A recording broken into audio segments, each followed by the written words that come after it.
안녕하세요. 단독자TV의 단독자입니다.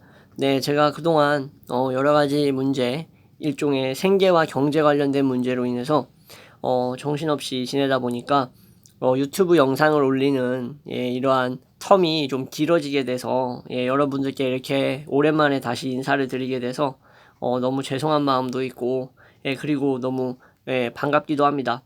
이렇게 다시 영상을 올리게 될 수 있었던 일종의 자극제라고 해야 되나? 동기라고 할 수 있는 것은 제가 이제 어젠가 오늘인가 그 유튜브를 이제 제 유튜브를 한번 들어가 봤는데 구독자가 4분이 늘었더라고요. 예, 원래 이제 한두 분씩 조금씩 느는데 한꺼번에 이렇게 4분이 는 거는 물론 뭐 시간 간격이 있었겠지만 그래도 저한테 있어서는 너무나 또 기쁜 일이고, 그리고 또 이렇게 사람들이 많이 봐주고 하는데 내가 이렇게 바쁘다는 이유만으로 영상을 늦게 올리고 이러면 안 되는 게 아닌가. 예, 그러한 일종의 자기 반성이 있었고, 그러한 자기 반성으로 인해서 오늘은 꼭 올리자, 피곤하든 어쨌든 간에 해서 이렇게 방에서 촬영을 하게 되었습니다. 오늘은 어떤 내용을 다룰 거냐면은 제가 이제 블레즈 파스칼의 이제 팡세, 일종의 생각들이라는 뜻이죠. 이 팡세 책을 리뷰를 하려고 합니다. 물론 뭐 전부 다 리뷰할 생각은 없고, 제가 이제 팡세를 읽으면서 이 부분만큼은 진짜 제 구독자들 뿐만 아니라 이 영상을 보시는 분들에게 꼭 전달하고 싶은 부분이 있어요. 이미 읽으셨던 분들은 다시 한번 이제 읽으셨던 내용을 상기시키는 그러한 계기로 삼으시면 될 것 같고, 읽지 않으셨던 분들 같은 경우에는 제가 이렇게 오늘 또 소개해드리는 이러한 문단이나 글들은 가슴속에 꼭 새겨가셨으면 좋겠습니다. 물론 이제 파스칼 같은 경우에는 그리스도교 철학자이기 때문에 좀 거부감을 느끼는 분들이 있는데, 오늘은 그래서 거부감을 느낄 수 있는 만한 그럴 만한 이제 종교적인 부분은 다루지 않으려고 합니다. 파스칼에게 있어서. 예. 물론 파스칼이 그리스도교의 독실한 신자였기 때문에 또 그러한 부분을 빼놓고 이 사람을 얘기할 수는 없지만, 그래도 이제 파스칼이 만인에게 보편적으로 사랑받을 수 있는 부분은 이 인간성에 대한 이 강렬한 통찰이거든요. 예, 너무나도 예리하고 진짜 있는 그대로의 직설적인 통찰이기 때문에 그 부분을 여러분들께 보여드리는 게 오늘 저의 목적입니다. 자, 그러면 이제 소개는 이 정도로 하고, 이 책 같은 경우는 이제 동서문화사라는 출판사에서 나온 책인데, 뭐 팡세 책이 여러 책이 있어요. 여러 출판사들에서 이제 출간을 했는데 어떤 책으로 보셔도 상관없습니다. 근데 저 같은 경우에는 이제 동서문화사 책을 많이 애용하기 때문에 이걸로 완독을 했습니다. 몇 달 전에 완독을 했어요. 그래서 이제 이렇게 좀 표시를 해놨는데 이렇게 형광 포스트잇으로 일단 차례만 보고 빨리빨리 넘어가겠습니다. 차례 같은 경우에는 이렇게 돼 있어요. 예, 순서, 헛됨, 뭐 이렇게 단어로 이제 일종의 하나의 주제를 잡거나, 또 그리스도교 철학자답게 뭐 신을 증명하는 방법의 우월성이라든가 기적에 대한 명상 뭐 이런 식으로 이제 구성이 되어 있습니다. 저는 이 인간성에 대한 부분, 파스칼이 얘기하는 그 부분을 다루도록 하겠습니다. 자, 먼저 이제 첫 번째로 어디서부터 시작할 거냐면은, 자,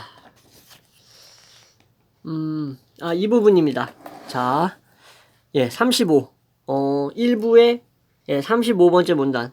세상의 헛됨을 못 보는 자는 그 자신이 참으로 헛된 것이다 라는 부분에 저는 줄을 쳐놨어요. 자기 자신을 살펴볼 수밖에 없는 처지가 돼서 이제 자신을 망각할 수가 없게 되면 인간은 견딜 수 없는 슬픔에 빠진다라는 거예요. 그래서 인간은 불행하다라는 거죠. 이 부분이 정말로 진짜 많이 와닿았어요. 가슴속에 진짜 박혔습니다. 우리가 우리 자신을 살펴볼 수 없는, 살펴볼 수 없는 게 아니라 우리 자신을 살펴볼 수밖에 없는, 그러니까 자기의식을 할 수밖에 없는 그러한 처지에 이르게 되면 이제 이것을 망각할 수 없는 거죠. 결국 내 스스로가 어떤 처지인지 그것을 망각할 수 없으면 견딜 수 없는 슬픔이 온다라는 거예요. 잘 생각해보면 정말 그래요. 내가 처해져 있는 이러한 상황과 이러한 것을 계속 생각하다 보면 인간은 항상 그 사유의 회로가 이러한 부정적인 코드에 맞춰져 가지고 그쪽으로 이렇게 흘러 들어가게 되더라고요. 자연스럽게. 이 메커니즘이 부정적인 쪽으로 쉽게 기우는 것 같습니다, 인간이. 그러한 부분에 있어서 이제 파스칼이 통찰을 했다라는 거죠. 인간은 스스로를 생각하면 생각할수록 일종의 어떤 알 수 없는 슬픔이라든가 견딜 수 없는 이제 자기의 괴로움에 빠진다라는 거죠. 네, 그래서 이 부분 공유하고 싶었고 제가 또 공감하는 부분입니다. 그리고 이제 파스칼이 얘기했던 부분은 상상력입니다. 상상력을 파스칼은 되게 광범위하고 포괄적으로 얘기했습니다. 그리고 상상력을 통해서 우리가 이러한 이성 만능주의적인 사고방식이 얼마나 위험한가에 대해서 경계를 하기도 했어요. 아무리 이성이 부르짖는다고 해도 사물을 제대로 평가할 수 없다고 얘기합니다. 이성을 제어하고 지배하는 이 오만한 능력은 상상력이며 이 상상력은 우리 인간의 제2의 천성이라는 거예요. 이것은 무언가를 믿거나 부정하거나 감각을 마비시키기도 하고 감각의 기능을 발휘하게도 한다라는 거죠. 예. 한마디로 이 상상력이라는 것은 모든 걸 다 가능하게 한다라는 겁니다.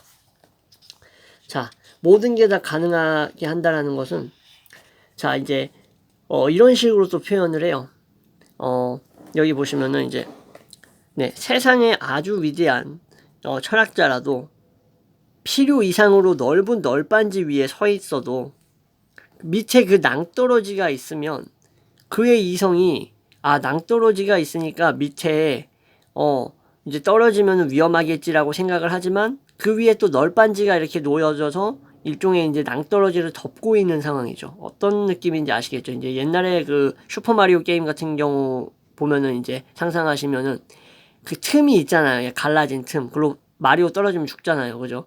그런 틈이 있는데 그 위에 널빤지가 놓여 있으면은 그의 이성은 그 널빤지가 있기 때문에 안전하다라고 자기 자신을 설득한다 하더라도 그는 상상력에 못 견딘다라는 거예요. 그러니까 상상력에 못 견딘다라는 것은 그 널빤지 위를 걸어갈 수가 없다라는 거죠. 무슨 말인지 이해가 되시죠? 그러니까 이성으로 아무리 단련을 하고 뭐를 어쩌고 저쩌고 하고 수련을 한다고 해도 결국 우리의 이러한 상상력은 인간을 공포나 불안에도 몰아넣을 수 있고 자기 소멸로도 이끌 수 있고 아니면은 엄청난 용기, 초인적인 용기도 발휘할 수 있게 하는 이러한 진짜 양날의 검이라고 표현하기는 좀 그렇고 너무나 이제 인간에 있어서 이 위대한 능력이죠. 일종의 좋은 쪽으로 쓰든 나쁜 쪽으로 쓰든 그렇게 바라봤던 겁니다. 그래서 이제 아무리 이 지혜로운 사람이라도 여기 이제 이렇게 되어 있는데 상상력이 여기저기서 이제 많이 끌어들인 이러한 원리를 마치 이성의 원리처럼 간주한다라는 거예요. 착각한다라는 거죠. 인간의 이성이 상상력의 산물인데도 불구하고 이성으로서 합리적으로 도출했다라고 착각한다라는 거예요. 그러나 그것은 우리의 상상력의 산물일 뿐이지 합리성하고는 거리가 멀 수도 있다라는 거죠. 그래서 상상력은 모든 것을 마음대로 한다라고 얘기를 하면서 파스칼 같은 경우는 이렇게 상상력이 중요한 역할을 하고 있다라고 얘기를 합니다. 자, 그리고 나서 제가 정말로 중요하다고 생각하고 정말 좋아하는 부분이 바로 이 45번째 문단인데 이 45번째 문단 같은 경우에는 제가 읽어 나가면서 여러분들과 함께 한번 보도록 하겠습니다. 자, 우리는 조금도 현재에 집착하지 않는다라는 겁니다. 미래가 너무 느리게 다가오는 것처럼 마치 너무 미래가 늦게 다가오는 것처럼 우리는 자꾸 미래를 재촉한다라는 거예요. 이게 뭐 해야지, 뭐를 목적으로 해야 돼, 그리고 나아가야지, 자꾸 이런 식으로 생각을 하고 있다라는 거죠. 이런 생각을 하지 않으면은, 그러니까 미래를 이렇게 앞질러 생각하지 않을 때는 과거가 너무 빠른 것처럼 과거를 멈추기 위해서 과거를 회상한다라는 거예요. 그러니까 미래 생각을 안 하면 과거 생각을 하고 과거 생각을 안 하면 미래 생각을 한다라는 거예요. 정말 예리한 통찰이죠. 단 조금도 지금 이 순간에 대해서 생각하려고 하지 않는다라는 거예요. 그러니까 우리가 존재하는 유일한 때는 바로 이 현재인데 이 현재에 대해서는 생각하지 않는다라는 거죠. 웬만하면은 집착하지 않는다라는 부분이 바로 이런 거예요. 왜 그러냐? 대부분의 사람들이 이 현재는 마음에 들지 않는다는 거죠. 잘 생각해 보면은 그렇습니다. 지금 마음에 안 들기 때문에 미래에는 좀 나아져야지라고 생각을 하고 이것만 견디면 돼. 좀만 견디자라는 생각으로 또 군생활하는 분들도 있을 거고. 또 이제 직장 상사가 괴롭히거나 이제 말 같지 않은 걸로 트집 잡을 때 좀만 더 버티면 6시 퇴근이다라고 생각할 수 있겠죠. 절대 지금을 생각하려고 하지 않는다라는 거예요. 물론 안 그런 사람도 있겠지만 인간의 보편적인 그러한 성향을 얘기하는 겁니다. 자, 왜 그러냐? 우리는 괴롭기 때문이라는 거예요. 현재가 괴롭기 때문에 그것을 우리 눈에 보이지 않게 자꾸 감추려는 거죠. 의식을 통해서. 자, 그래서 파스칼이 아주 강렬하게 얘기를 하죠. 각자가 자기 생각을 살펴보라라고 얘기를 합니다. 이 부분 보시면은 자, 여기에 이제 펜이 어디 갔지? 아, 여기 있네. 각자가 우리의 생각을 잘 살펴보면 그 생각들이 모두 과거나 미래에만 관심이 있다라는 것을 발견하게 된다라는 거예요. 여기 보이시죠? 예. 우리는 현재를 거의 생각하지 않는다라는 거예요. 그리고 현재는 절대로 우리의 목적이 아니라는 거예요. 그래서 그것은 그냥 일종의 우리의 이제 방법에 불과하다라는 거고, 미래만이 우리의 목적이라고 얘기를 합니다. 이제 보시면은 미래만이 우리의 목적이다. 그죠? 그래서 결코 우리는 살아있는 것이 아니다라고 얘기를 해요. 살기를 희망하는 것이며 언제나 행복을 원하고 있으므로 절대로 그렇게 되지 못한다라는 것은 불가피한 일이다. 아, 너무 비관적이다라고 생각하실 수도 있는데, 아, 이러한 예리한 부분이 정말 마음에 듭니다. 저는. 네. 자, 그리고 이렇게 또 리뷰 같은 경우에는 상당히 시간이 오래 걸리네요. 예, 물론 제가 뭐 앞에서 뭐 주저리 여러 얘기를 했지만, 예. 그래도 이제 웬만하면 이제 빨리빨리 넘어가겠습니다.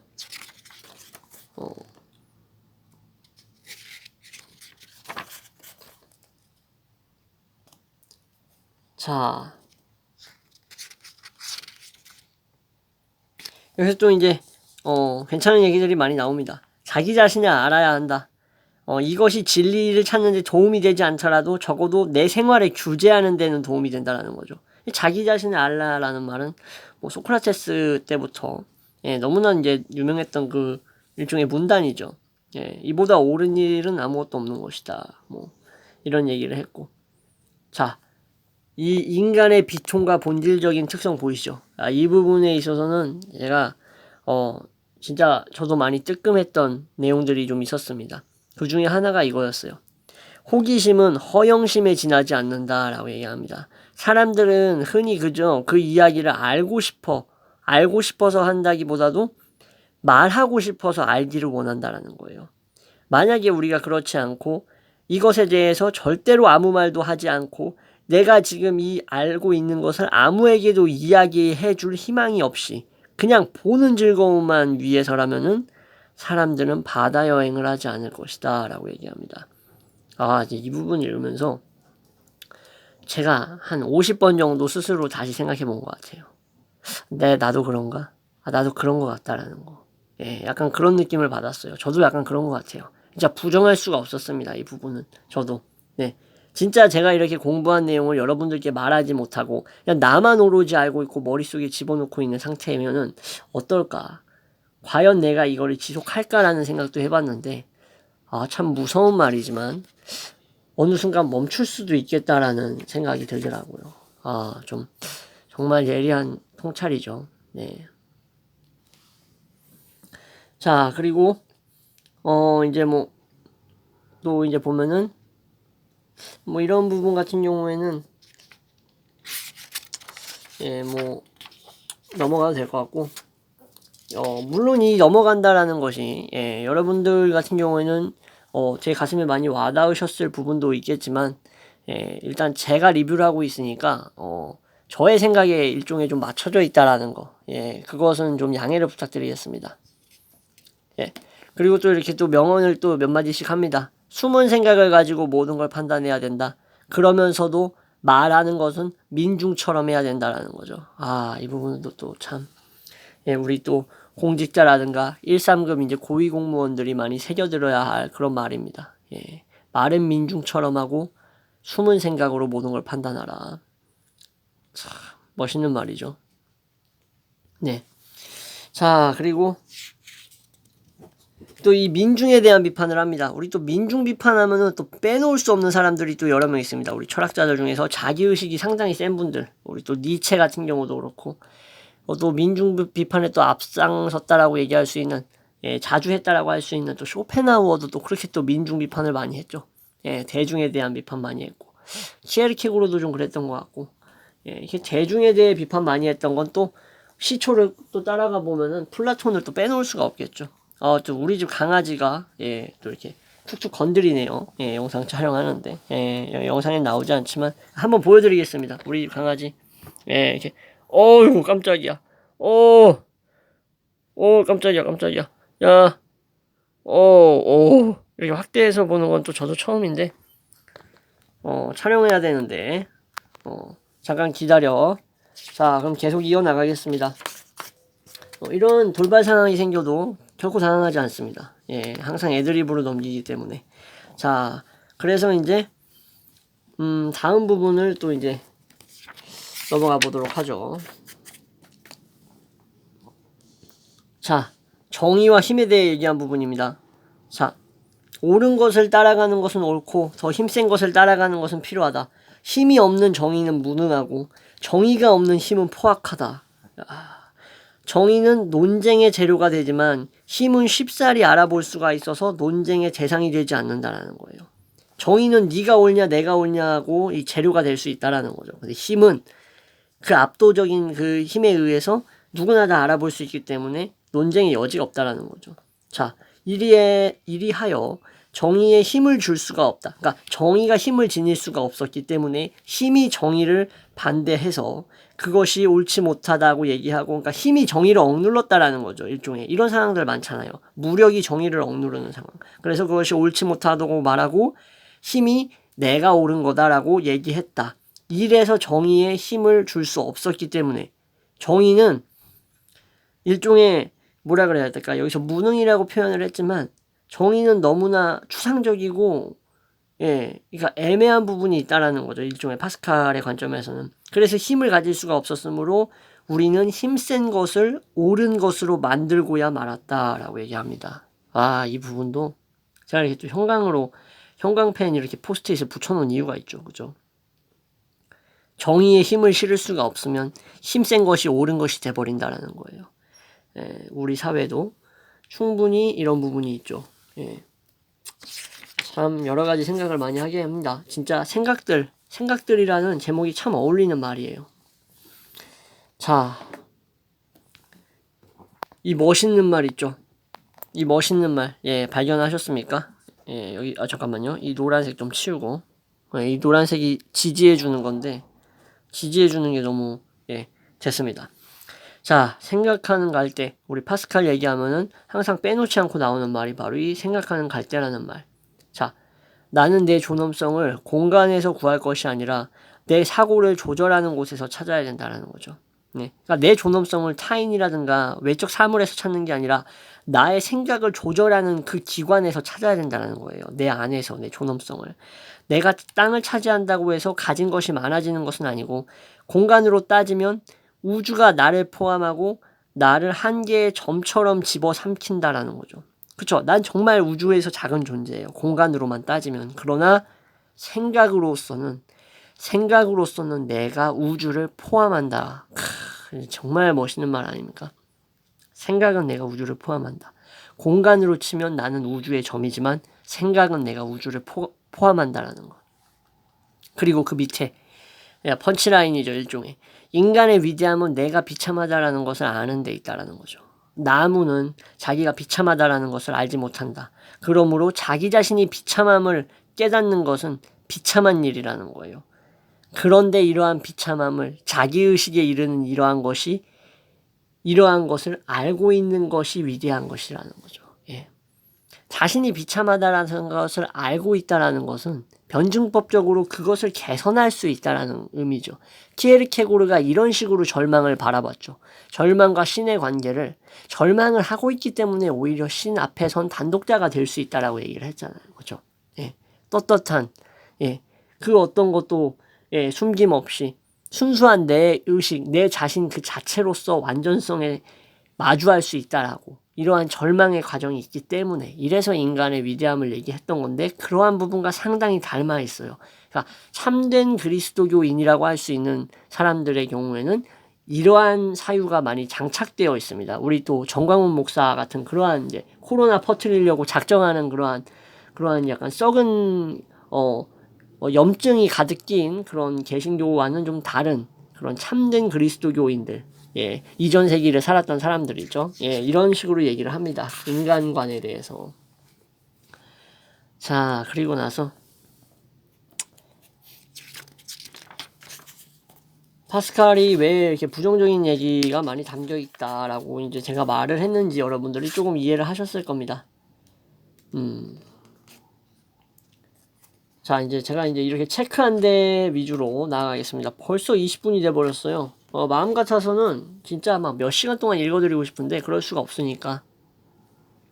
자, 이런 얘기를 합니다. 또 이제 193번 문단인데 뭐 모든 것에 대해서 조금씩 알아야 된다는 거죠. 한 가지 사물에 대해서 속속들이 아는 것보다도 많은 것을 조금씩 아는 것이 훨씬 더 훌륭하기 때문이다. 이 보편성이 가장 훌륭한 것이다라고 얘기를 합니다. 이 보편성이. 네, 뭐 이거에 대해서는 뭐 동의하지 않는 분들도 있겠으니까 뭐 이 정도까지만 말씀드리고, 자, 사랑의 원인과 결과가 어떤 것인지 따져보게 되면 이것보다 인간의 허무함을 보여주는 것은 없다라고 얘기하죠. 마치 뭐 몇 년 사귄 여자친구와 헤어지고, 네, 마치 뭐 여자친구가 바람이 났다든가 남자친구가 바람이 나서 헤어지고 나서 현자 타임 와가지고 쓴 글 같죠. 마치 그런 느낌이죠. 이런 사랑의 허무함을 얘기합니다. 일종의. 그리고 또 이제 뭐 너무나 당연한 말 같은 것들은 넘어가겠습니다. 시간상. 자, 그리고 또 제가 정말 중요하게 생각하는, 정말 좋아하는 부분 198번 문단. 사람은 하나의 갈대에 지나지 않으며 자연에서 가장 약한 자이다. 그러나 그는 생각하는 갈대이다. 인간을 부수는 데는 온 우주가 무장할 필요가 없다라는 거예요. 한 줄기의 증기, 일종의 뭐 독가스 같은 걸로도 인간은 죽죠. 아주 조그만 양의 미세한 양의 치명적 물질만으로도 죽죠. 한 방울의 물로도 그를 죽일 수 있다. 그러나 우주가 인간을 부숴버린다고 해도 사람은 그를 죽이는 그것보다, 사람을 죽이는 그것보다 훨씬 더 고귀한 것이다 라는 거죠. 우주보다도 훨씬 고귀하다라고 보는 거죠. 한마디로. 인간은 내가 죽는다라는 것과 이 우주가 나보다 힘이 세다는 것을 알고 있지만 우주는 그런 것을 도무지 모르기 때문이다라고 얘기를 합니다. 그러니까 결국 인간의 존엄한 이유는 자기의식과 자기 생각에 이를 수 있다라는 거예요. 존엄성, 완전한 생각.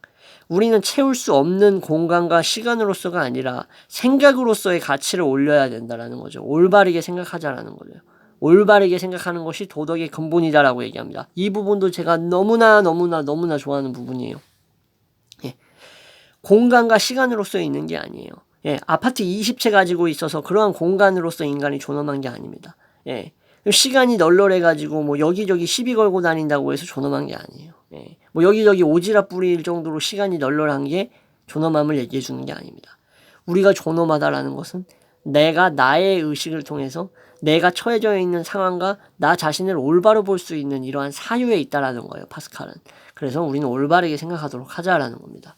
자, 이런 말들은 제 생각에는 그리스도교가 아니라 뭐 여호와의 증인이나 뭐 이런 일종의 사이비로 알려진 그러한 사람들이 뭐 했던 얘기라고 쳐도 귀담아 들을 수 있을 법한 그런 말들이에요.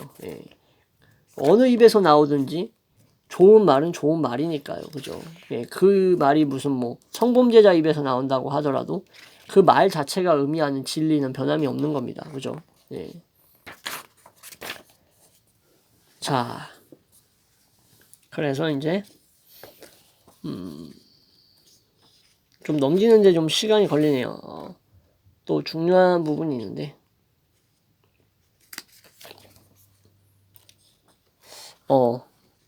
쭉쭉쭉 넘어가겠습니다. 쭉쭉쭉 넘어가고 또 이런 식으로 또 이제 영상 촬영해 보는 거는 또 처음이라서. 그래서 또 이제 아리스토텔레스의 이제 중용적인 관점을 또 이제 파스칼이 중용에 대해서 또 상당히 또 긍정적인 입장을 이제 표시를 합니다. 자, 보시면은 중용에서 벗어난다라는 것은 여기 보이시나요? 중용에서 벗어난다라는 것은 인간됨에서 벗어난다라는 것이다. 또 되게 좀 촌철살인 같은 말을 합니다. 중도에서 벗어나면 안 된다라는 거죠. 인간의 영혼의 위대함은 중용에 머물러 있을 줄 아는 데 있다라고 얘기를 합니다. 거의 뭐 아리스토텔레스가 쓴 글 같죠. 자, 그러면서 얘기합니다. 파스칼은 그리스도교 철학자였지만 자연을 훼손하거나 자연을 지배해야 된다라고 얘기하지 않았습니다. 오히려 자연에 비해서 너무나 미약하고 작은 존재라고 하면서 인간의 존재 자체를 확실하게 규정을 했지, 자연을 파괴하고 지배하라는 약간 정복적 사고를 가지진 않았어요. 이러한 점에서 베이컨과는 좀 많이 다릅니다.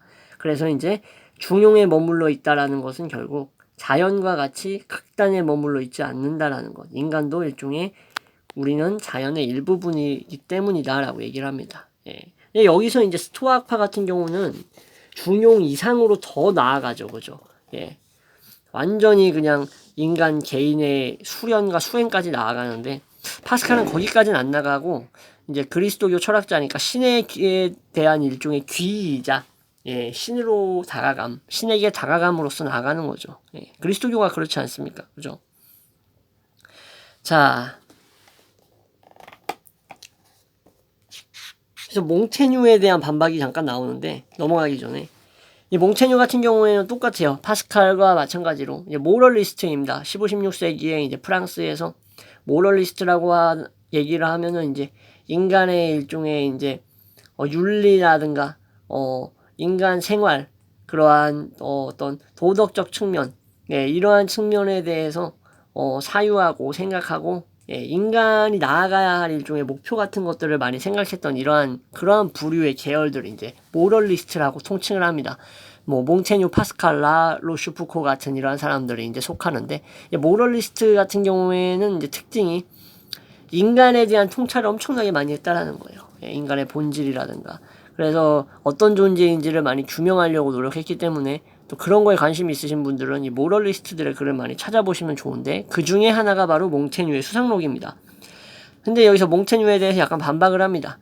풍습은 풍습이기 때문에 따라가는 거라는 거예요. 몽테뉴가 수상록에서 이제 풍습이 어떠한 이치에 닿거나 옳기 때문에 일종의 인간 사회에서 자리 잡혀져 있는 그러한 체계라고 생각을 했던 거예요. 체계라고. 일종의 실제론적인 입장이었죠. 사회 실제론. 근데 파스칼 같은 경우에는 풍습은 그냥 풍습으로서만 따른다라고 보는 겁니다. 이치에 옳거나 닿거나 하는 것은 다시 한번 재검토해봐야 할 문제라는 거죠. 네, 그런 얘기를 했던 겁니다.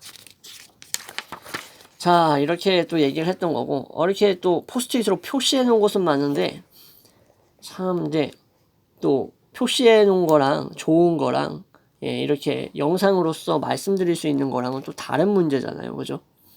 예. 위대함을 느끼기 위해서는, 그것을 떠날 필요가 있다라는 거죠. 그것의 소중함을 느끼기 위해서는.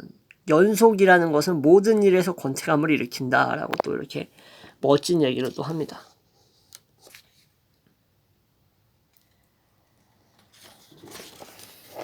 자, 그리고 너무나도 단정적인 얘기를 합니다. 우리 또, 예, 소위 말해서, 우리, 학대받거나 괴롭힘을 많이 받았던 우리, 좋지 않은 말로 말해서 약간 찐이라고 말을 하죠. 요즘 말로. 예, 예, 그런 과거를 가지고 있는 마치, 아픈 기억을 갖고 있는 그러한 우리 사람들 같은 경우에는 좀 기분 나빠하는 말일 수도 있겠지만, 자, 약했던 것은 어느 것이고 도저히 절대적으로 강해질 수는 없다라는 거예요. 예전에 약했던 것들은 아무리 그가 자랐고 변했다 해도 그는 그저 그대로다라는 거죠. 본질이. 좀 단정적으로 인간을 바라본 거죠. 예. 근데 그런 면도 있어요. 예, 아무리 좀 스스로가 바뀌려고 해도 일종의 트라우마 같은 게 많이 남아있잖아요. 그죠? 예. 그리고 나서는 뭐, 또, 제가 꼭 말씀드리고 싶었던 부분이 있었는데 지나왔나 본데 자,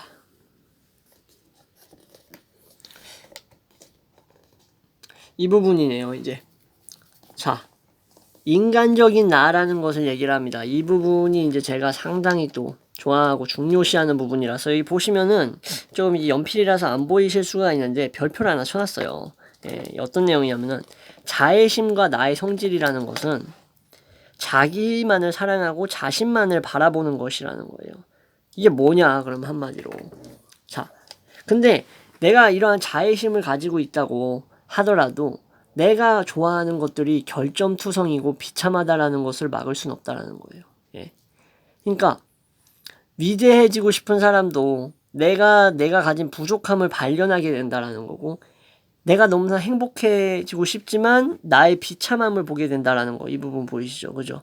그리고 사람들의 사랑과 존경의 대상이 됐으면 간절히 바라나 내 결점은 혐오와 멸시밖에 받을 자격이 없음을 알게 된다는 거죠. 자기의식을 통해서.